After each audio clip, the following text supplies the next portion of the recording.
네, 매주 수요일 이 시간엔 정치권의 고수를 만나봅니다. 고수를 만나다. 오늘은 이현주 전 국민의힘 의원 나오셨습니다. 안녕하세요. 네, 안녕하세요. 네, 요즘 뭐 틀면 나옵니다. 우리 이현주 전 의원님. 수도꼭지다 뭐 이런 얘기도 하는데 틀면 나온다. 조금 피곤합니다. 예. 그래서 지금 막 그 여러 굉장히 그 신랄한 비평을 해주시고 계신데 오늘 전당대회 결과. 네. 일단 어떻게 이런 결과 예상은 하셨나요? 제가 오늘 낮에 방송에서 네. 52%로 그래요? 될 것 같다. 김기현 후보가 네, 희망은 48%로 결선 가는 거지만 네. 객관적으로 전망하기는 52%로 김기현 후보가 될 것 같다. 그랬거든요. 네. 그런데 그렇게 됐네요. 거의 53% 가까이. 52.93%네요. 네. 예. 자, 그 안철수 후보의 23%, 천하람 후보의 14.98%, 한 15% 정도네요. 각각 의미가 있는 것 같아요. 52, 23, 15 정도. 각각 이거 뭐 어떤 의미를 담아서 이 지지가 됐을까요? 전에 이현주 전 의원께서는 저희 나와서 이게 어쩔 수 없이 대통령한테 힘을 지금 그 당과 대통령실 사이에 딜레마 네. 상황에서 결국은 대통령한테 힘 실어주는 투표를 하게 되지 않겠느냐 이런 예상해 주셨거든요. 네, 그렇죠. 그래서 이게 불신임할 것이냐 대통령을 네, 그러니까요. 마지막까지 고민하셨겠죠. 그리고 대통령이 참석한다고 그랬잖아요. 네, 그랬죠.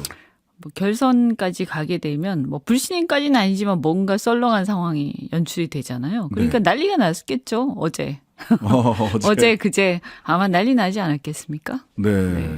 총동원했을 것이다. 네. 그제가 아니군요. 며칠 전부터. 네, 어제가 끝났죠. 예. 그리고 저는 그런 거를 좀 느꼈어요. 난리가 나더라고요.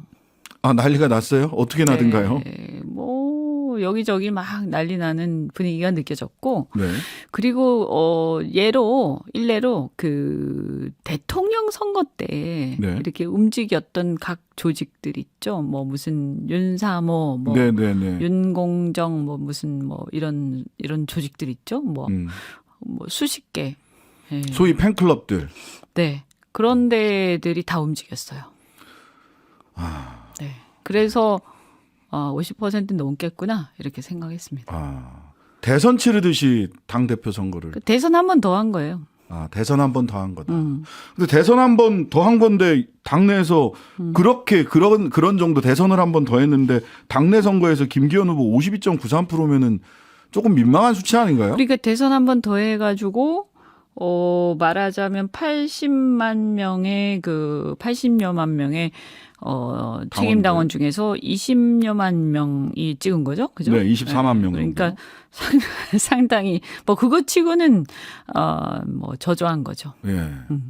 대선을 한 번 더 치른 수준이었다. 일반적 당내 선거라고 보면 안 된다. 대통령에 대한 불신임 여부를 판단할 수밖에 없던 당원 입장에서. 네. 그래서 제가 볼 때는 대통령실이 총동원됐다 이렇게 봅니다. 이진복 정무수석이 그 소위 청와대 시민사회 수석실의 행정관 이 전화해서 뭐 그 김기현 후보 도와달라라고 했던 이야기, 카톡방 들어갔던 이야기, 뭐 별 문제 없다 오늘 이야기를 해버렸어요. 별 문제 없는 일입니까? 그렇진 않죠. 다만 지금은 문제 제기 못 하겠죠. 지금 분위기에서는 네. 임기 초기도 하고 뭐 이렇게 일단 됐는데 그런데 뭐 대통령의 힘이라는 것이 권력이라는 것이 영원하지 않잖아요. 우리가 항상 보듯이 이제 이 대통령의 힘의 크기에 따라서 사람들은 항상 변하고 대통령실에 있는 행정관들의 말도 계속 변하고 나중에는 양심 선언하고 막 증언도 바뀌고 막 그런 거 아닙니까? 네. 네. 네. 약간 뭐 이렇게 참 눈에 훤히 보이는 네. 한 측면에서는 좀 눈에 훤히 좀 보여요. 인생 무상하고 그런 거죠. 솔직히 권력이 참 무상하고 그렇죠. 네. 자, 천하람 후보 15% 정도 소위 범 이준석계가 한 7만에서 8만 표 정도 전체 그 투표자 4만 명 투표자 중에서 8만에서 한 9만 표 정도가 있는 것 같아요. 7만에서 8만 표 정도. 장윤선 기자가 취재한 거 보면 무슨 수를 써서라도 이준석 비롯한 이 사람들 당에 발을 못 붙이게 하겠다라는 좀 굉장히 경직된 분위기가 있다. 네. 이 이준석 천하용인조는 당내에서 활로를 어떻게 모색해야 됩니까? 저도 잘 모르겠어요. 아, 워낙 앞이 안 보인다? 워낙 비토가 심한 것 같아요. 네, 천하람 제가 무슨 유튜브 옳은 소리인가 뭐 보니까 네, 뭐였는지 잘 기억이 안 나는데 천하람 후보가 뭘 얘기를 하는데 네. 이게 뭐 지나가는 거였던 것 같아요. 네. 그런데 뒤에서 욕을 당하는 게 그대로 유튜브에 네. 나왔어요. 앞이 잘 보이지 않는다. 네. 이런 말씀이시고. 자, 이게 문제죠. 왜냐하면 결국에는 확장성의 문제인데요. 네. 네. 이거 다 차떼고 포떼고 그죠?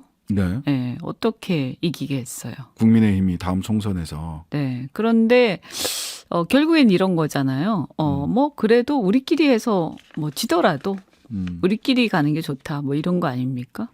여기서 우리끼리라고 하면은 윤핵관입니까? 아니면은 뭐 그런 비슷한 거겠죠. 뭐. 예. 지더라도 네. 단단한 순혈주의 비슷한 뭐 이런 순혈주의. 거죠. 네. 예. 그런 거. 그리고 뭐 우리 편끼리 그러니까 그렇다고 이게 보수의 가치라든가 자유의 가치 이런 것도 아닌 것 같고요. 네. 그냥 대통령을 옹이하는 집단. 그래서 일종의 홍위병 집단 비슷하게 돼서 뭐 이게 사실은 민주당의 어떤 뭐 그 소위 그 팬덤 정치 민주당에서 문제되고 있는 그걸 우리도 비판을 하는데요. 비슷하죠, 사실은. 아니 팬덤은 그냥 뭐 개인이지만 여기는 권력을 중심으로 해서 그렇죠. 사실 민주당은 더 무서운 거 아닙니까? 민주당은 지금 권력이 없죠. 예, 사실은. 그런 면에서는 더 무서운 거죠. 예. 네. 권력 언제 권력을 휘두를지 모르는 전체주의로 갈 수 있는 그런 무서운 거죠. 그런 가운데 최고위원들이나 청년 최고위원도 사실은 너무 좀 그 초록은 동색으로 다 뭐 보인 거 청년 아니냐. 최고위원 같은 경우는 저는 이긴 후보가 그래도 선전했다 이렇게 평가하고요. 18.71%. 네, 이제 뭐 한 후보. 19% 정도 되는데 사실 뭐 이거는 뭐 이제 숫자로는 낮은 거지만 그래도 이분이 어쨌든 뭐 무명이지 않습니까? 예, 예. 네, 네. 이게 4명 중에서는 어쨌든 장해찬 후보만 그 인지도가 있고 나머지는 거의 알려지지 않은 사람들이기 때문에 그렇죠. 대중적으로는. 근데 이 중에서 그래도 이긴 후보가 이 정도 득표했다라는 것은 어쨌든 2030들 사이에서는 네. 이 세력들에 대한 그 선호도가 좀 있긴 있구나 네. 하는 뭐 크진 않지만 네. 그래도 좀 가능성 이런 것들을 봤다. 네. 그런데 여전히 어쨌든 인지도가 그거다. 네. 네.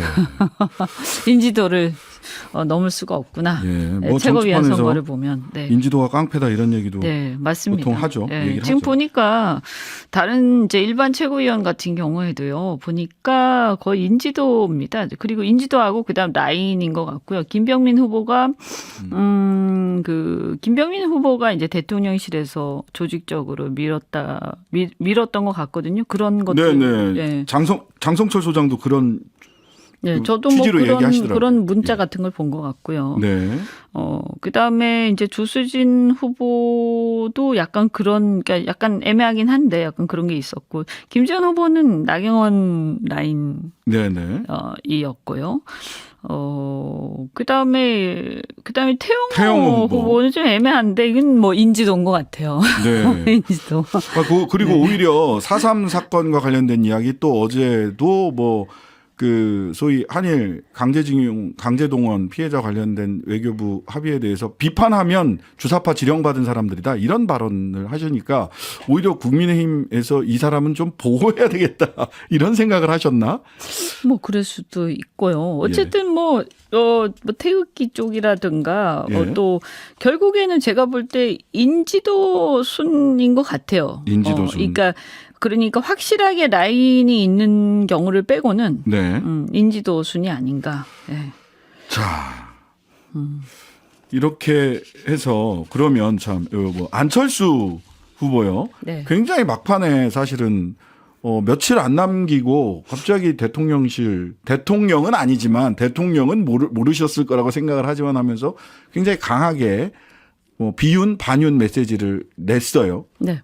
그래서 23.37% 이후에 당 내에서 대선을 노리는 분이잖아요. 대선 후보로 가는 길에 23.37% 디딤돌이 됩니까? 그냥 이게 한계치입니까? 대선을 노리는 것 치고는 너무 저조하죠, 사실은. 너무 저조하다.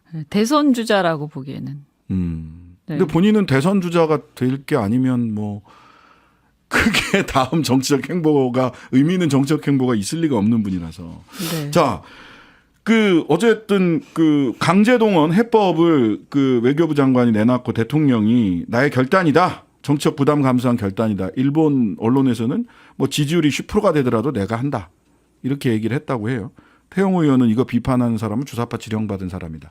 이게 지금 대통령실과 당내 주류의 인식인 것 같습니다. 그런가요? 지금 그렇게 따지면 주사파 지령 받으셨어요? 굉장히 비판적이시던데 이번 강제징용 해법에 저는 대해서. 뭐 이거는 좀 상식적으로 생각해야 되지 않나. 네. 그리고 보수나 또는 보수의 가치? 보수는 좀 더 민족주의적인 거 아닌가요? 국가주의, 민족주의적인 그죠? 사실. 그리고 또 저는 자유주의자라서 네. 보편적 인권의 가치나 자유의 가치라는 점에서 국가가 정부가 어떻게 국민 개인의 어떤 판결을 갖다가 마음대로 처분하나요? 네. 판결 받은 거잖아요. 예, 2018년에 판결 대통령이 뭔데? 대통령이 도대체 뭐길래 판결 받은 거를 그 개인이나 이거 제3자 배상 안 받을래라고 하는데 네. 그거 받으라고 강요합니까? 저는 그분 너무나 모멸감 느낄 것 같아요. 피해자들. 네, 입장 바꿔서 생각해 보세요. 네. 가슴이 억장이 무너질 것 같은데요. 아니 뭐 이거 일본에 대한 어떤 억울함 내지는 뭐 일본에 대한 뭐 중무 이런 거 다 떠나서 네. 그냥 국가라는 존재가 굉장히 위압적인 존재가 나라는 한 개인한테 네. 내가 받은 판결을 나보고 완전히 깔아뭉개면서 나보고 너 이거 우리가 시키는 대로 해. 내가 노예인가? 이런 거 있잖아요. 네. 근데 그때 옛날에도 나는 그런 취급을 받았어요. 그런 취급을 받았잖아요. 예. 근데 수십 년 지나서 또 그런 취급을 받아. 저는 이거, 저는 너무 슬프다는 생각이 들었어요. 피해자 중심주의라고 하는 피해자 중심의 접근법이라고 하는 국제 인권의 보편적인 기준이 있는데 그러니까. 그게 무시되면 두 번. 그래서 전 자유주의자 입장에서 네. 이거는 저는 인정할 수 없다 이렇게 생각합니다. 인정할 수 없다. 네. 근데 대통령께서 자유주의자라고 하시지 않았나? 예, 자유주의라고 하셨죠. 네, 그래서 공정과 그 관점에서도 그렇고 또 보수의 어떤 뭐 이승만식 어떤 민족주의의 관점에서도 그렇고 조금 어떻게 해석해야 될지 모르겠다. 또 그렇다고 해서 예를 들면 그러면 실리적으로 네. 진짜 실리적으로 실리가 있느냐? 예, 그 부분. 일본하고 그러면 이렇게 해서 만약에 이것이 해결이 되고 어떤 수출 규제 이런 게 해결이 된다. 네. 그런데 이게 해결될까요? 지금 뭐 일본에서는 한국 하는 거 좀 보고 자세를 보고 근데 판단하겠다. 보세요. 이렇게 얘기를 했죠. 어쨌든 이 피해자는 못 받아들이겠다고 하는 거잖아요. 예. 그럼 우리가 법률적으로 예, 변호사시니까. 억지로 해결됩니까? 불가능하죠. 민법상. 불가능하잖아요. 예. 그럼 어떻게 될 것 같아요, 앞으로?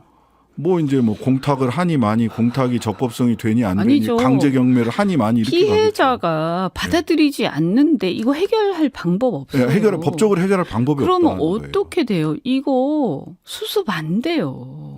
그러면 이거 국제관계에서 한일관계가 더 문제가 커져요. 오히려 더 커진다. 더 커지죠. 그래서 네. 일본이 지금 뜨뜻미지근한 거 아닙니까? 그렇죠. 일본도 생각이 있을 거라고. 예. 이거 피해자가 안 받아들이면 이거 이상해질 수 있는데? 네. 그러면 우리가 이거 수출 규제 풀었다가 나중에 아주 우스운 꼴 될 수 있는데? 그래서 지금 대화를 시작하자라고만 얘기하는 거예요, 일본은. 네. 벌써 이거 다 깨뜨려 보고 있는 거예요. 네. 일종의 뭐라고 해야 되나요? 일종의 그냥 뭐 하나의 그냥 립 서비스만 한 것 같은 꼴이 될 수가 있는 거죠. 네. 이번 조치에 일본이 어떤 일을 해야 된다라고 하는 의무나 실행 사항이라든지 이런 게 하나도 없거든요. 일본은 아무것도 안 해도 되고 일본 그냥 기다리는 기다리면 거죠. 돼요. 네. 예. 뭐 다 그렇게, 해결하고 오세요. 이렇게. 다 끝나면 우리 그때 생각할게. 뭐 이런 거잖아요. 예. 다 해결하고 오세요. 뭐 이런 거라서. 예. 일본은 할 게 없습니다. 합의문이 없기 때문에. 네. 그래서 이게 외교적으로도 굉장히 잘못하면 망신스러울 수가 있어요. 왜 이렇게 하는지 조금 더 이렇게 신중하게, 조금 더 이렇게 천천히 좀 했으면 좋겠어요. 네. 근데 그 실리적으로도 실제로 이게 문제가 해결이 안 돼요. 예. 정말 이해가 안 돼요. 네. 저도 그 부분을 계속 지적했는데 법적으로도 그렇고 정무적으로도 그렇고 문제 해결이 안 그러니까 되는데 하고 왜 이러지? 싶어도 해결할 수가 없어요. 네. 피해자가 동의하지 않으면 해결이 안 됩니다. 네. 예. 근데 이분들이 지금 동의하시겠습니까? 뭐 절대로 안 한다고 하시는데. 네. 그러면 가가지고요. 저는 혹시 걱정이 되는 게, 네. 이걸 해결해야 되니까 네. 피해자들한테 가서 막 겁박을 하거나 설마 그러진 않겠죠? 어쨌든 둘 중에 하나를 선택해라라고 할 거고 저는 뭐 대통령실에서 직접 하지 않더라도 최근에 그 석동현 민주평통 사무처장님의 말씀이나 태영 의원들의 말씀이나 또는 뭐 일장기를 내걸었던 이런 분들의 걸 보면 압박을 하겠죠. 그러다 무슨 사고 나는 거 아니에요? 그런 저는 게 걱정스러워요. 예. 아니 그러면 이게 또 외교적으로 또 일이 더 커져요.